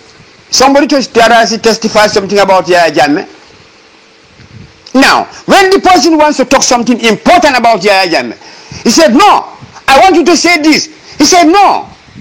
Look, let me explain this. The Isafal will refuse. He will refuse until he forced that man not to say that again and said, okay, now what we'll do is we'll come to that later. We'll come to that later. Then he'll jump to another section. When you jump to another section, you say bad about Yaya Jammeh. Yes, yes, yes, yes. He agree. Whatever you said, anything about Yaya Jammeh. If you want to say anything bad, he said, no, we aren't talking that. We are talking about this. Answer my question. Answer my question. Answer my question. No, say about this. Say about he is forcing that man. When you know that man still insists, he will just say, yes, okay, now let's suspend that. Let's suspend that. We'll come to that later. And that will never come. SFL think that he is doing something that people are not aware. Okay. The coalition, when the coalition came to the power, the first mistake that they did was to swear a president in a foreign country. So that president is not qualified to be a Gambian president. Number one. Okay. Now when he swear, they came to take the tenure of Yaya Jammeh. Okay. Now what happened? Alila Modorong Aysenia. Kabidun coalition at Hakoy Winiro Kelly. Yarfan the election was rigged. Jeffrey Smith and some how do you call it? Americans. They manipulated. People have evidence of all those things. Which journalist is talking about it? Whose journalist is talking about it? They are keeping their mouths shut. They will not even talk about that. Now, I am asking the journalists to talk about Batambiri's case. I am asking the journalists to talk how the election was rigged. Let them investigate and find out. But whose journalist is going to talk? Because they are all coalition members. When coalition take the tenure of this government, the first mistake what was done was people who came to be the head of the village, the country. Molbin nada puruka cheko wolle be banko marala. Yemule ke follow. The Constitution of Gambia, what did he said? When you work in a government, until you are certain years, I don't know 64, how many years, you will never work again. You retired. Somebody else will come. This is why the junior people also will come and take over. When they work, they are old, they retired and so on. But this coalition came, change their ages. You see, without even the mandate of the Constitution, you change your ages, all people start working. And then they appointed ministers who doesn't even know their right and head. They appointed ministers who doesn't even know their ministerial post because of their relatives, because of their brothers, because they are their friends. Now, is that fair? First of all, it's not even fair for an old man to work in the government. That old man who has never even worked in that institution since long. How do you expect that man to deliver? How do you expect that man to run that position? I give you a scenario. Minister of Water Resources, I have evidence. And if I bring the evidence, the minister will not even look at me. The evidence are what? The minister does not know even about water resources. How does a fish lay in the ocean? He doesn't even know. The depth of the ocean, he doesn't even know. The end of the river Gambia, he doesn't even know. He said he was going to sign a contract. A lot of people call. He insisted and said that whether he would like it or not, he's going to sign. Now he has signed it because he has the power. Now, sign it. I feel I signed a contract or sign. Kabira a contract or sign fire bank. Putting in Kamala, Gambia la Fisheries Department, and in Tubabu du Banco for Chinese or Lembaye Nayantola Banco, Nyol Mutaya Samba, a Mario Mio Palasota, among J. Dafano, among J. Long, atata contract or sign. Say Mumba Kering Gambia Ali Ajeleban. Ali Gambia Karaduta ya this Senegal because Maxala is our father. Nana. So saying, Nina Taraku Kubita Wanyama. Ayalone, what we should have requested. Gambia nyanta mune request la jandi contract ko be sign la nyanta surveillance nyanta wala request la na dinna soldar cendola ye dum bato yetanna ba kanta comme ya jamme ya kenyamen ni mo kurun wala ta dunna na bato ise tankanole wotumole militoro ka wodo ko ke bato bar kabiri man sakunda sita muna wobe kerine ni womin diata moye yana dunna Gambia banko ka ye nyon tika ilafta la nyame sa alima lon ko kulole bije mi alon ko bimba wanyar daliye ni ye contract ko sa ni Chinese wol minna ini kulundingol kana ibe on the surface of the sea bar wol man na nyem tola de minna ta nyem tola wobe kulungol be bale kono mi ya lonko hari romoro ko muang asa dundino asamba wo kulun sifali be kono ibe nyaw kurra wol nyamal be fundare ki ba sambala jimale wolo Gambia yaje jandi mba lon namba tarla ko yenna babang for minister of water resources fisheries and water depot ay wolo nebang amalo yena Senegal la karola ye karo min di Senegal la pour yata wali ya fis le fala ngayela nyewul be bang kabila nyewul be banta sanye muneke tiba wona te fu iko ali alla dula banne bar sanye anu al-islam sa nyola ali islam karo tala ala fay ba kono janade nyaato gunju nyol ma fangola nali ya fay do nyewul be borlay du Senegal kono al se nyew soto ya fay ala do ko jube nyaw man son dunay be funda bantay fata alika wala moy ko Gambia ba nyawol hay nay be farim ba kono fo atole nyi kulolo neba Minister of Water Resources ay wolo neba ateko whether people like it or not he's going to sign the contract. Now he said if he signed the contract akona a contract ko sign every month malo be 3 million ne solabang fo jelu sign I sign won luma minna up to date let him come out ay funtina funtuliye ay contract ko min sign million jelle dunta bara ka ba fulan toliye ay afo bang billahi wallahi he's going to dance to that music ay afo kabiriya lonko nyinin karo binala min ya lonko abe koliya lale andun kullobe wanyarla ikon parliament water resources janita mune ajani it's a question that we should ask them. Are journalists talking about that? Journalists mukadiamu wala ye they take kaida water resources fango na kisikisiro kele na long membe kere water resources ise moje ya ta do ko wala bi comme do ntebe do ko wala je ntemu nyaton quality nan na dingo na cinan hoy ko ala train ya train one just 1 year na grade 7 diala ni sara water resources ikawale ke na grade 7 diala ay na tabi mo mi ya loko abije 20 years abe do ko wala je han grade 5 amastono. Is that fair? Well, the caring parliament water resources also. So I know the caring. How do we trust the director, the minister, the permanent secretary? How do you trust them? Because I am the director of water resources, I am the director of fisheries. Well, my brother has just finished grade 12. In terms of water resources, municipality director, not the no for like grade 12 sang bang.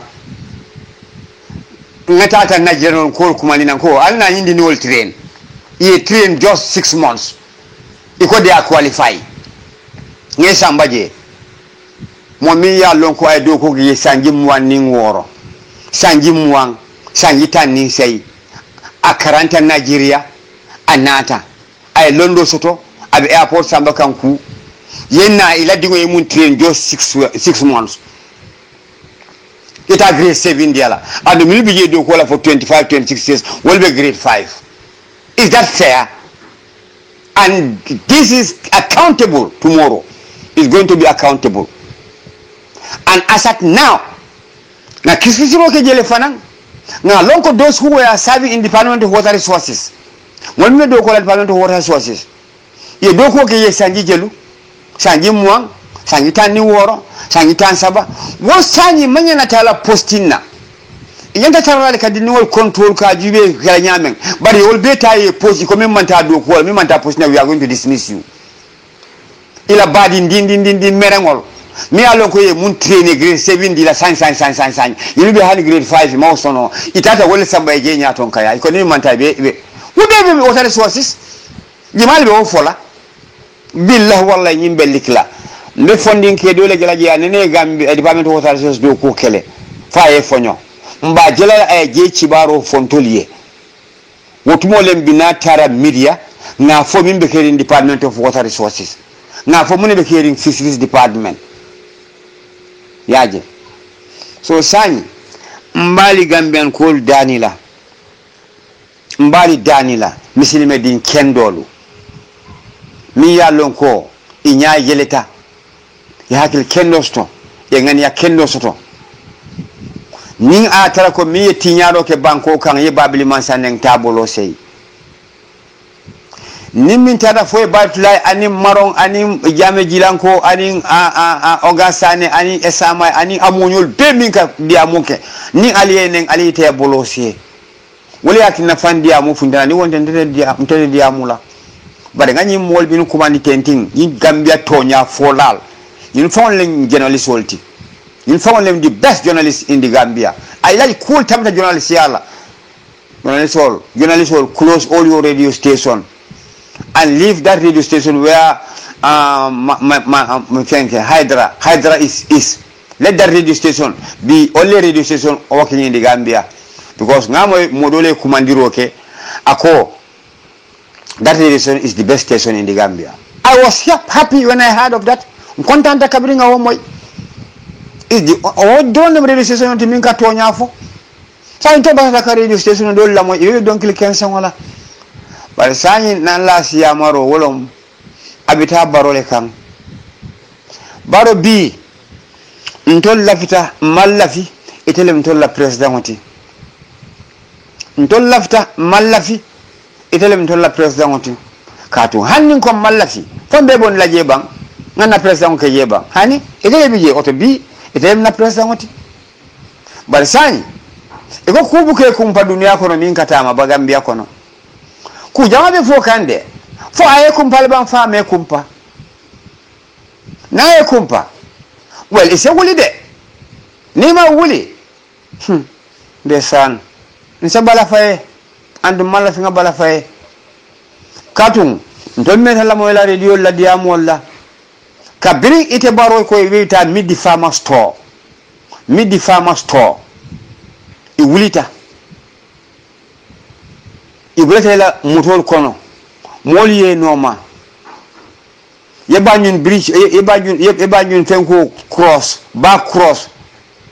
pour kata badi bu ye ferio cross itata wo bridge oji male alo babili mansa i crosta i selta mano kan wo mano jimale ya doku kabiribi febita damen babili mansa evita babili mansa bichoto ya jamme ko be bicholo e ko ata no na lo be fala la atalo yo cross itata febita damen yemi tino foro damen mol bi ndiro ke ya jamme la ngabe record le ndol ngame etebina fana ya jamme press la bai data fa ko ya ja mesi da banku kan fatata hani fakola ma doku ende san de san astaghfirullah iko ya ja ma hani fen doku astaghfirullah de san bai sani ibota mano min kan fujandi do fsa dame be diamla jamen jimale o mano doku ba sai ni to utako uma hani fen doku banko kan so idaw kuma kango to nyalen bang foto nyanten ala jog between yourself dali ya jube ala jog de foto nyalen foto nyanten yaji sani ala jube Mr. President nteda ngamunje nangani ya kendo prungeje wolom nyinti mol mi ye se rawndo yamul landi ko wol se kanta pour alti do ko ke ya mari ibe kunkili nafalle fe i mantra do ko le banko la inteso kan bata be nyol be wol si falle kono il wala da mi yalon ko be wol famu sitla sani ni il wala da mi yalon ko be wol famu sitla sani wole mule keno la banku kam mi betiala kati ko sembole be bulu yago bature jube iko ay diama kati diamula anu ko sino ma sembe soto pour ali amuta ngamo ko jona sol parta kete batam yi fa ko nyininka ite ko tide diamula sani oto yanko bature man so diamola iko ya muta sa ite fana man so diamola nyingel sele nyininka sa ite fana ite mutala bang oto justice minister bimbi ja fana nyininka ko ko na de isa muta ya fana nyininka munatinna ya lande mayel tu ali yanko bature bula aytala ha jola harama dingo a wulta duniya kono ala ya mako ala ya natlu min alima kalamta ay dimba soto mi allon ko abe balundi kan yeta wo bondi ala dimba ya kono yeta ya samba mayel tu a fota ala dimba ala dimba fota ala sani o be tiya tale bang ite ba tambido bi be tembo min to sani ndo fana ngata ngete tangi tara mayel tu ngela dimbal fi ibe la fila wala le bang ni mala wala muna tinsa ibakala yanko bature ma hey ali yanko bature ay bul ala bul ay ta pour ali se barajo to lakira desan ali sabari okay baro be tentu lambe jayla ise ko majube bakede natara ko ntemu iteleti kulloni banke o kono mbe babili mansa kollale mbe babili mansa kollale mafuko ni tema ya jamenati atenala de hanide ya jamena nakto Allah taala mansole bulu bile msoma osini ndiwo ibage labina banko kan oto natara ko ite wolong oto janding abe saba nakana idala ko mo folo ya saba bang ya fa ko he babili mansa tonya nge tonyele oto tonyero kan mbedani la lillae medan la kilae yeyam famma oton tollenga mistake ko ke dukare murunan billah wallahi be banko dila ya jamela ya jambe yam fale andi ite problème ostola hanna tara ko molle nene fo dunta dinko kono abe se fulale mbeñin advice wole dilela pour ye sabari ye babili man sa kol ali ye kacha kullo kono katu ngamo ko mitino fi abla do to president ben taje ba yete man taje ko ndara yiri ya jambe be nyone yelale so sani be dani la lillahi alay be dan la lillahi alay wo bede nyayin daniro amanci ko mbala fata babul mansale hanide bal mansante bala fala ala kandale mbala fata ite anila dimbal anila komole ani ba ma mbala fata wolle wala nan ko be dan la lillahi alay telephone ota hanni man credit ko soto ndebe credit ko sannayele na dila idin babul mansay diamu ya fay ko babul mansa na diam ta fay ko ese hekatunye sabari tonya Jeffrey Smith le nata American le nata EU and African America European Union wole ani maksal wole ntidin di manturo kono bare malon ko yafa nyi sifal be kala banko kan afere itata ale nyorindi pour ka jube ndol ngasi nga jube fobbe banko sambano le bank bare tonya be wole folete babili mansa kabita rani sa inte mantol man ku keno banko kan katu ngajibe ngamin ta ngese min jadi yela ni te ko ma yafa wolbe la jubole noma ndene man do ku ke mansa kunda wole do ku ke mansa kundale bare yarfan ikante advice ne wrong direction oto babili mansa se yam famma yenna nan ni yoke billahi wallahi hani babili mansa ko abe sorola ndiba dan lamba fala ko babili sabari bar ima wo fo atina ta fay ay tarajang jele wala alhamdulillah mbali kontonna mbali tentula mbali jeyla nendiro mimbe banko kan minulbe diamu kan nganyil mo min tu kumandi batla anala groupolu ika tonyale fasa andun tolbe lole ko may tonya fasa ni wol yewol ni momo yewol neng mbe jolale andun banko kam fanan siyosi ye mo neng mbe jolale sanyi radio station wala hayna be kumbola iba fala ko sanyi alinga sabari ngani ndiro bula ba sanyi fonni ndiro be bula no lale bang do ba kan hani sanyi mol ye do ya fonu ako mol ka julboro le ta ye julboro wule mol ta ya siti ye da siti fay ba kut ye dey be jelela sai ni ye munde o fana parete jola ye julboro wule mota ya firing ya bugo ha sabari ha nin do kana oke ndo be mu fakilin bakilin bar ka ba nin do la julboro fi mota ye da siti puri kana diyam fa alman jeje ban walakinna mbali danila ale seke kilinti ale tonya fo ale male ko kendul jindi teliye nyim banko kan banko eta nyanta tala nyamen ba nim fan yasiyata banko kan do human tara caring looting of copper abi sharing ko di sunya be caring hadama dingol be tora kan tractor min nata jang instead of ya taya semben keba mol sembentia yo tractor ta ye be fay nyamo kono sani atul jikta munala pour ka formation ma koy fatol nata pour ka formation le ma koy bang ya ne commission ya bought tractors and give it to the farmers I tractors sanga di formation la ya ne commission nata if really you want to help Allah tamma ko la munat ni albi o tractor bon la mol la cordal kono mol la satol kono alita ali o wasi o tractor hay fa ali na tele pour ka senal ma koy bang fa na tele pour ka senal fa bayri atolla jubol be farine albe ko do sunya la man sakunda albe ko do bla la jubo kono na dimbal ba domola mol mi be jikiri o tractor la wol bu ka sto koton ke wol torarin wo halako abe jila jamale kan abe jane commission anan man sakunda annum baro fanan min marta banko kan abe den kunna ko kan jaaja bari sani journalist jamale bi jammi alon ko do fanan fola ita moyla journalist o fode because ni o fodron e be la badi ngol mala mi alon ko code lesson mollem ani mala ko lesson ya fay ko sa yi fanan ente tonyere hani and it's not last scenario if Batambidu people are talking about Batambidu of what he has done. Mobe di amala Batambidu ye mumfo. Kalwa falling min diata waye aka wake sani bi muno Batambidu sambala puruka fuko mbitale ngari sayin ngata do kunyi la doto problem wonata de but alawur sayin no be baro fanan nata fuko aya tentule aya jayle aya doku kendo minke sanya jube dron baro jube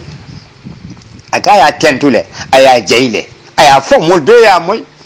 Batambidu doku minke aya tentule aya jayle sami natara ko aya tentu aya jayle ni aje baro be je folaje be kullo kiling wanyar layliyele baro anim Batambidu de dentay kule ke nyim banko kan itema millong sani Batambidu ta folo le feñta kabira feñta fo nyimbat la nyol ani maronyol ani jamiji la ko nyol ye tonya fo fa feñta asilata aya lonko pourtant do wato ni na fata barobe mbaylale wala hana man bay be mallale arisainta kabira arisainta sani baroka tentu barota hangla ya nende katunaya neng kunung ye mirango min tabi po mano mota ibeya domo nako abe ate Batambidu tentula ata jaila Batambidu ba fala ko ha ngani tabi de ngani nyanka tangole tabi de ngani tabi de orosani de ndama fama de bay da fana ngina ci afele mo be ba wala baro fana ngele atinna abe tentu kan hani kabi ntela hakili ndingo jeto nagara ko male fole mi alon ko bara abe man torala isi ka tun ye bare tinga je tenne de lallo ngamun karan na university din ko mimbe na university okono ngani ne je ala baraka bake thank you alhamdulillah rabbil alamin mbadi ngolo alhabal konto na momoy to ni konto ngola naleji ni audio nga faynan jang nga taka janjandi lafta puntol gambionol mume be nganna hakilol tu minu be Gambia minu be outside Gambia Europe diaspora nyin say mol la nyin diamo ama help kede amu fitna diamo leti anu ila diamo among sense make mi yalon ko ni moya moy asa je ko kayrolom parce que cewo buka baku momi yalon ko cewo tonya ate lola ka fuko ali moto essence fandi nyente damma moyen samba doro nga futa kari mamba mutala nga siti damma fongo ngana te ngadi masakunda da nyimanke cewoti cewo buka baku mimu cewoti tonya wol buka baku wol fongo natra wo man ngani ole ba mari la ha tenu ate diamula forumo to fang ha bot ñinu kawye diamol ibe minna ilafta ka fitno malandi Gambia malon fo itol be Europe nyami ni fitno malata Gambia isaje wol sayin fo dol ka fo nyami ko ni fitno malata Gambia so ibaje la wol ilafta faniale la pour kaje ko tolti tano na banko la because fitno beje fo wole mbang so wo intereso kama itol ilafta le pour fitno e mala yele bongo wo exoto Gambia barente be yamaro mindi la Gambia no le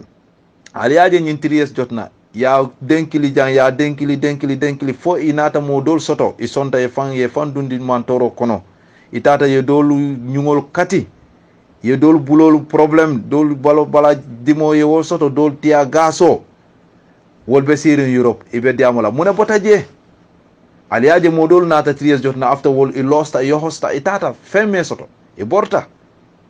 mo dol mi lafta e fan nganya ndila idunta tole yakono kata tono amota ajibe yedu modol torandi so inite nyingo katita fo nyunu wo nyingo ibe o soto la koto ke bang ha modol cetuta mune botaje so wo manya kilingo lafta ka tole nyini koto ke min be sonna ka tole ya manya ke andu itolbe siri Europe da dorong mbe yamaro ke la Gambia no min walam kelo mantara keri Gambia molbe batari modol fo e ka kontongo doron le soto falmalo be keri Gambia bang modol be Gambia ha kontongo doro simango ikabula diningol ya ma sama fela duntan aliano sama kol ka difficult itol be fitna diamo doro nela nte walatna these people nte mala fike la party fongo support because nene buka fongo ila kol fongo nene buka la fala especially UDP nte buka janke diamo la parce que ñunu be mi ka diamu e ka diamu ni UDP ndengole la so party min buka agenda nati abuka diamo ke pour abe mol soto la nyamin moto wo pati mo nyanta hakilo tula wo pati la na manke ngakari ta ngakari fa ngakari keten mbe wulla la kuola mbakala ten adiamo ngo manke cheyati Allahu akbar mun kelele keta Gambia mun kelele nene keta Gambia ate kamin foko niaje teninte itol mama nyolu ya kelo kele nene ntem fama ma fonye fama ngawo tarandi dunia fama wo fatala bar ngawo tarandi dunia de inene ma fonye ko kele keta Gambia mi alonko si kelo ko sa njola ni manikol itol kami wulindi te ikeleta ndene ma moy anene ma soto ngami moy anin fana ngami tarandi domoni mi alonko karamo anin yemin fonye ko nkaramo mandikol kamin kenun itol katanu tol fama nyol fonyuwol ten beraberabol itol le kata ka jako ta parce que wato itol fama nyol itol ya miranu jako kay akadi karana doronela almamo talibe tiyo ko enaka 40 miyalo ko talibo babulu jako kadi wo doronela andu wato nin seno keta tiyo nyo tubabu nyo mano everything itol le kana ika mudo be kolek ika dila wo soto talede ako after niol be kolek sareto li ka wole siti ye bagasol cika ka samba kadi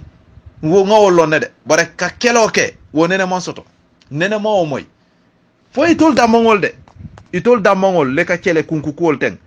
ha bor si kelo comme si ni si ko itol ka fo nyami man ko jola wo kelo nene man soto Gambia imo history mo nata aketa alfintan ali afo wonene sotota anene man soto so ne ite atebelo la ka fo ko ni aje mol fenketa imamo nyoli ha amon necessary wala bare evident jama be mol bulude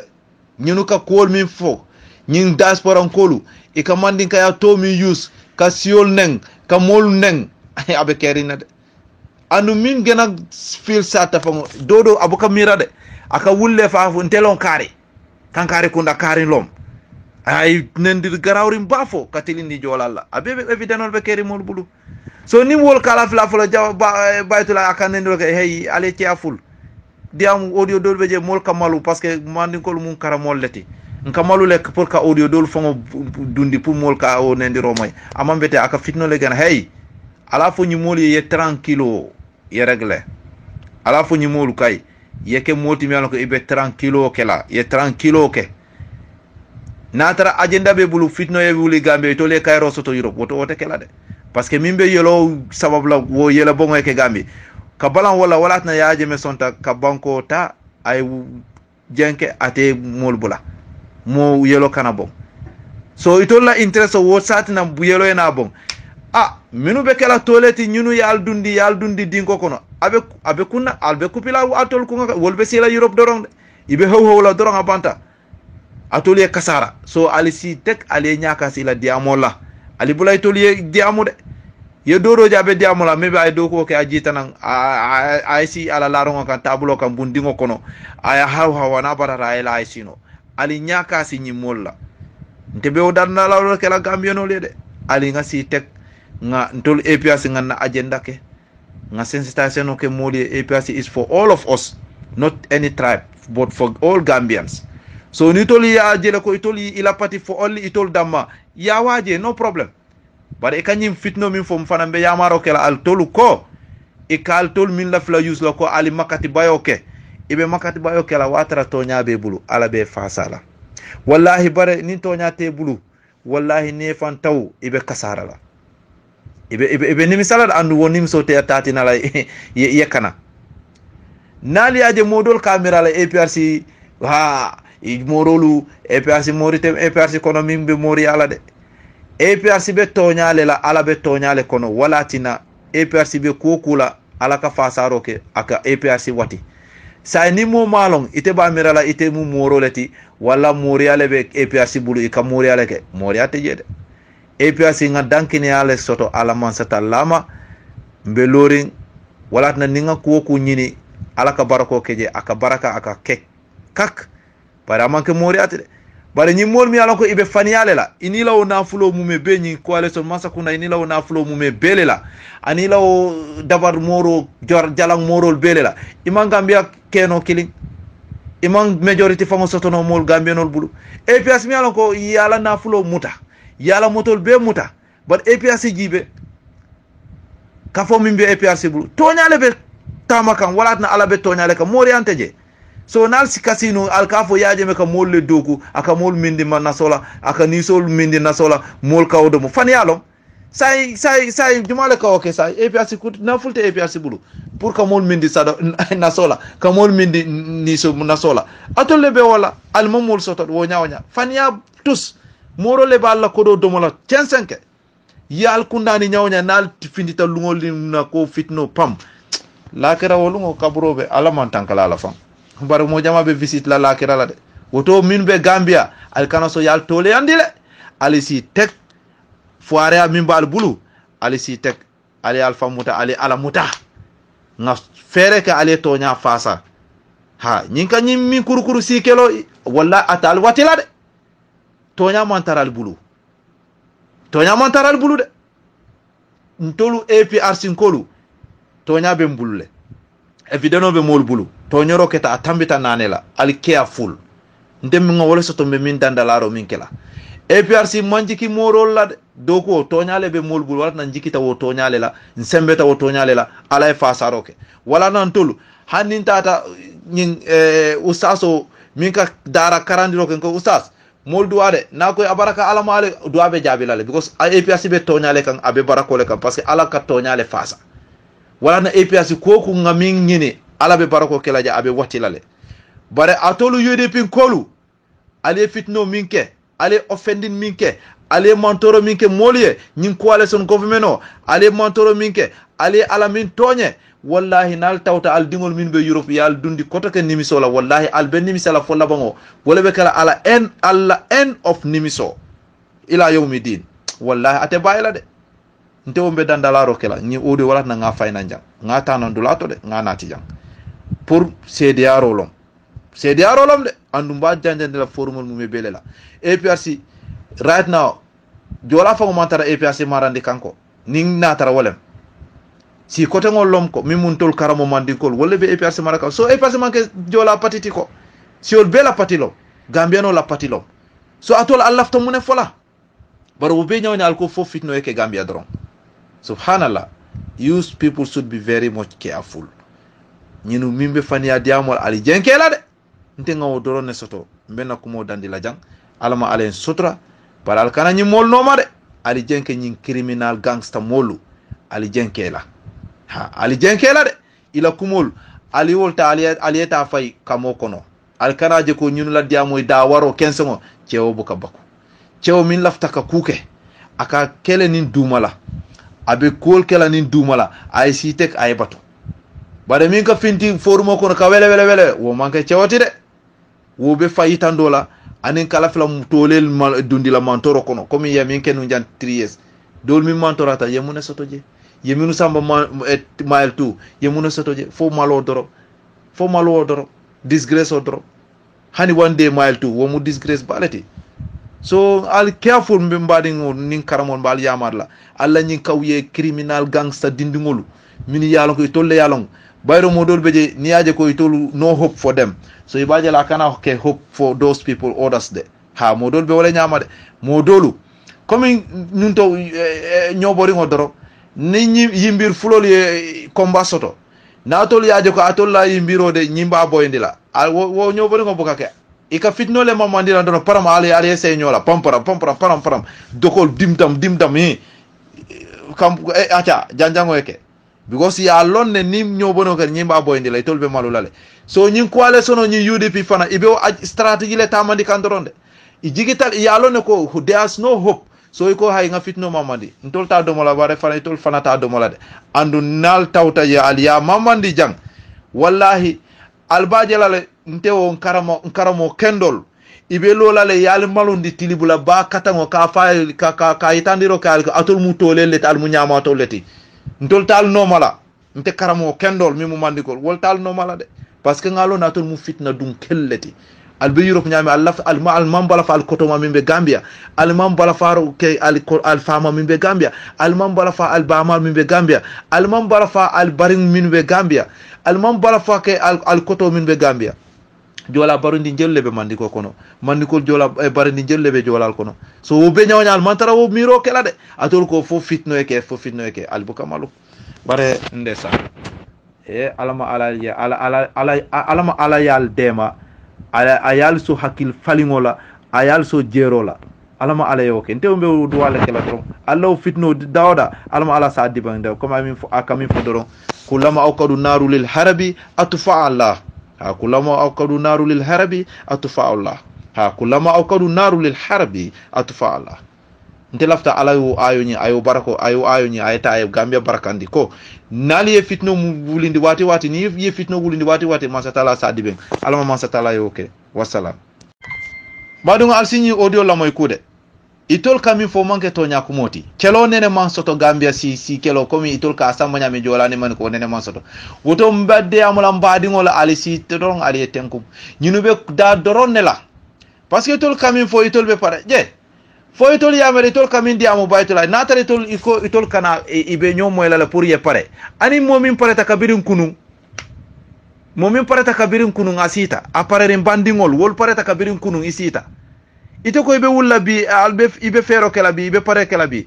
alkana nyinu la diamo danku